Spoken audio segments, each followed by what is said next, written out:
خواجہ غریب نواز جب نئے نئے آئے نا اجمیر شریف میں تو خیمہ لگایا ہوا تھا خواجہ غریب نواز نے.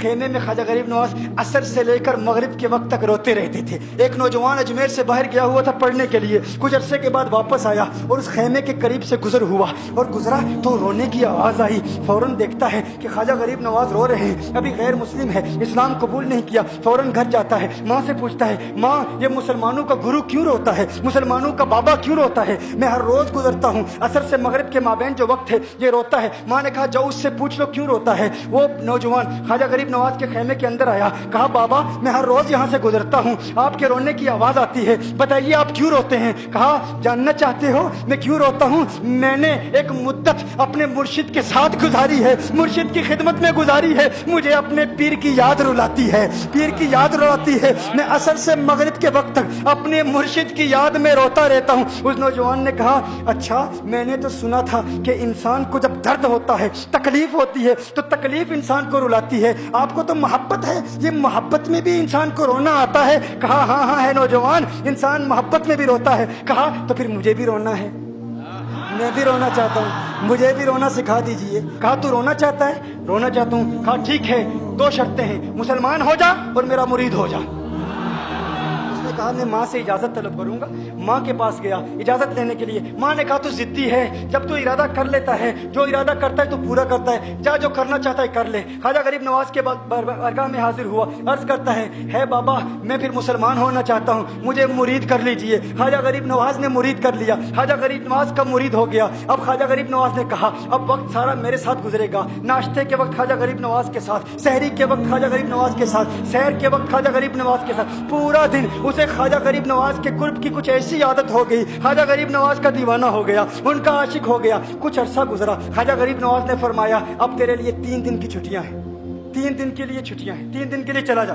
اس نے کہا مسئلہ ہی کوئی نہیں, ایشو ہی نہیں, پرابلم ہی نہیں, ٹھیک ہے 3 دن کے لیے چلا جاتا ہوں. اب جب 3 دن کے لیے گھر گیا, کہا 3 دن کے لیے تو اب مجھ سے ملاقات نہیں کر سکتا, مجھ سے ملنے کی اجازت نہیں ہے. اس نے کہا ٹھیک ہے نہیں ملوں گا. گھر گیا, پہلے دن جب گھر گیا یہ وہ نوجوان تھا جو 3 روٹیاں کھایا کرتا تھا, آج ایک لقمہ بھی نہیں کھا پایا, ایک لقمہ بھی نہیں کھا پایا. اسے کچھ ہو گیا, کہہ رہے مجھے کچھ ویکیوم سے محسوس ہو رہا ہے, کچھ دل میں کمی سی محسوس ہو رہی ہے.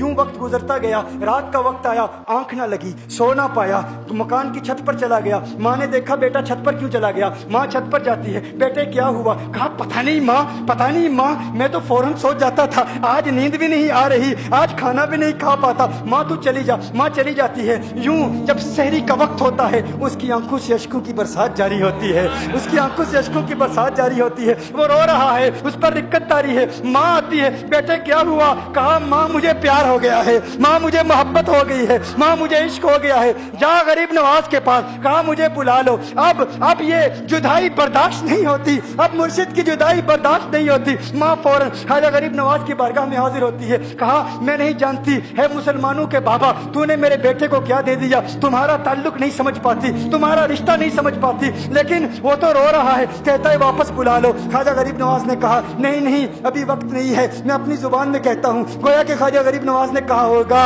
ابھی تو ابتدائی عشق ہے, روتا ہے کیا, آگے آگے دیکھ ہوتا ہے کیا. تیری تمنا تھی, تیری خواہش تھی کہ محبت میں رونے کی عادت ہو جائے, ابھی تو ابتدا ہے. ماں کو واپس بھیج دیا, کہا واپس چلی جا. اسے کہا ابھی اجازت نہیں ہے, وہ واپس چلی جاتی ہے. بیٹے کو بتاتی ہے کہ ہے میرے بیٹے وہ تو اجازت نہیں دے رہا. کہا ماں سن لے, اب اگر نہ بلایا تو میں مر جاؤں گا, یہ محبت مجھے مار ڈالے گی. ماں اگر مجھے زندہ دیکھنا چاہتی ہے تو میرے مرشد کو راضی کر لے, میرے مرشد کو بتا دے اب یہ جدائی برداشت نہیں کر سکتا. ماں فوراً غریب نواز کی بارگاہ میں حاضر ہوتی ہے. کہا ہے غریب نواز کرم فرمائیے, مجھ ماں کی تمنا ہے, مجھ ماں کی آرزو ہے, وہ مر جائے گا. کہا ماں کی تمنا ہے, تیری بات مانتا ہوں, جا اسے واپس بھیج دے. وہ فوراً بھاگتا ہوا خواجہ غریب نواز کی بارگاہ میں حاضر ہوتا ہے. اس وقت خواجہ غریب نواز اپنے مریدوں کو درس دے رہے ہیں, ایک مجمع لگا ہوا ہے. وہ فوراً خواجہ غریب نواز کے دروازے پر کھڑا ہوتا ہے اور پھر مرید یہ منظر دیکھ رہے ہیں, خواجہ غریب نواز کو دیکھتا ہے, خواجہ غریب نواز اسے دیکھتے ہیں. اور میں نے کہا تھا نا نگاہ مست ملائی تو میں پلا کے اٹھے,